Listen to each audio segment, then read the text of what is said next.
Here's my analysis of the number 12 Baylor men's basketball game against Northwestern State. Granted, this game was a little closer than expected. The final score was 58-48.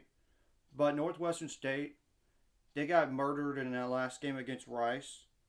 So they wanted to clearly play better. And the other losses they had, Northwestern State, granted, they got beat up by Texas Tech 2 by 24 points. But transitive property wins doesn't always occur. Remember, they beat TCU at TCU too, so they only lost like really bad twice. I mean, by like by more than 10 points here twice. So you know how they did it against TCU? Kind of what they did last night to us. Slowed the pace of the game down. First half, Northwestern State scored 22 points. Baylor scored 24. Second half, Baylor scored 34 points. Northwestern State scored 26.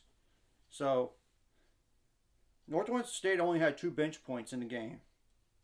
Northwestern State shot 31.7% from the field, 19 for 60 overall, 7 for 28 on threes, 3 for 6 on free throws, 34 rebounds, 13 of them offensive, 7 assists, 7 steals, 1 block, 12 turnovers, 15 fouls. Baylor had 13 points off the bench, and keep in mind there was no Adam Flagler for the game due to the flu bug. That's just unfortunate. Now, Baylor shot better, 38.9%, 21 for 54, 8 for 25 on threes. Of course, you like to see that number be better. 8 for 11 on free throws, which is 72.7%. 41 rebounds, 12 of those offensive. 13 assists, 3 steals, which is not as good as Northwestern State. 1 block, 13 turnovers, 1 more than Northwestern State. But they only had 9 fouls in the game. That is a lot better. Now, LJ Cryer had a rough shooting day. 11 points for 4 for 11 shooting. 3 for 10 on threes. 5 rebounds in the game. 3 steals. 2 turnovers. 1 foul. Keontae George had an off game. 6 points on 2 for 9 shooting. 2 for 5 on threes. 1 for 1 on free throws. 3 rebounds. 2 assists. 3 turnovers, though. 2 fouls. Dale Bonner stepped up. 11 points on 4 for 8 shooting, 1 for 4 on threes, 2 for 2 on free throws, 1 rebound, but 7 assists, 3 steals. He had all those steals by himself. 3 turnovers, 1 foul. Flo Thamba had 4 points on 2 for 3 shooting, 6 rebounds, which was huge, 1 turnover, and 3 fouls. Jalen Bridges had 13 points on 5 for 8 shooting. He missed his first 2 3-pointers, but he made the last 2 to end up 2 for 4. 1 for 2 on free throws, 7 rebounds, 1 block, no fouls, no turnovers. Langston Love had a rough day too. 2 points on 0 for 7 shooting, 0 for 2 on threes, but 2 for 2 on free throws. 2 rebounds, 1 assist, 1 turnover. Caleb Bloner had 6 points on 2 for 2 shooting, 2 for 2 on free throws, 5 rebounds, 1 turnover, 1 foul. Thank goodness. Zach Loveday only played 1 minute. Didn't score anything. One rebound. Josh Ujuruna had 5 points on 2 for 4 shooting. 1 for 2 on free throws. 8 rebounds. 2 turnovers. 1 foul. So, the shooting needs to be better and get more steals in the game while not turning the ball over as much.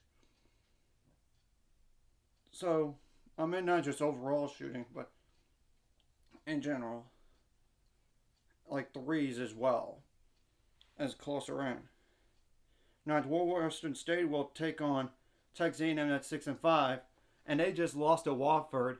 So I think Northwestern State could certainly beat those guys. I beat A&M at A&M. They do have Texas A&M Corpus Christi. That's 6-6. They could beat them too. They also got McNeese State, which they're 3-9, and they should win that game. They got Nichols. That's better than their record implicates. They're currently 6-6. Then another game with the first meeting with McNeese State was on the road.